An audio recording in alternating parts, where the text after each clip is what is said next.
భవిత కేంద్రాల్లో ప్రత్యేక అవసరాలు ఉన్న పిల్లలందరినీ నమోదు చేయాలని జిల్లా కలెక్టర్ ఇలా త్రిపాఠి కోరారు. గురువారం ఆమె నల్గొండ జిల్లా మిర్యాలగూడ పట్టణంలో ఏర్పాటు చేసిన భవిత కేంద్రాన్ని మిర్యాలగూడ సబ్ కలెక్టర్ నారాయణ అమిత్తో కలిసి ప్రారంభించారు. భవిత కేంద్రాలలో ప్రత్యేక అవసరాలున్న పిల్లలందరినీ నమోదు చేయాలని జిల్లా కలెక్టర్ ఇలా త్రిపాఠి కోరారు.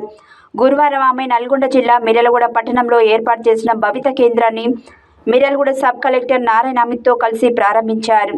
ఈ సందర్భంగా మీడియా ప్రతినిధులతో జిల్లా కలెక్టర్ మాట్లాడుతూ ప్రత్యేక అవసరాలున్న పిల్లలను గుర్తించి భవిత కేంద్రాలలో చేర్పించాలని, భవిత కేంద్రాల ద్వారా వీరికి కృత్యాధార పద్ధతులలో విద్యను అందించడం జరుగుతుందని, అంతేకాక వారి మానసికపరమైన లోపాలను సరిదిద్దేందుకు చర్యలు తీసుకోవడం జరుగుతుందని తెలిపారు.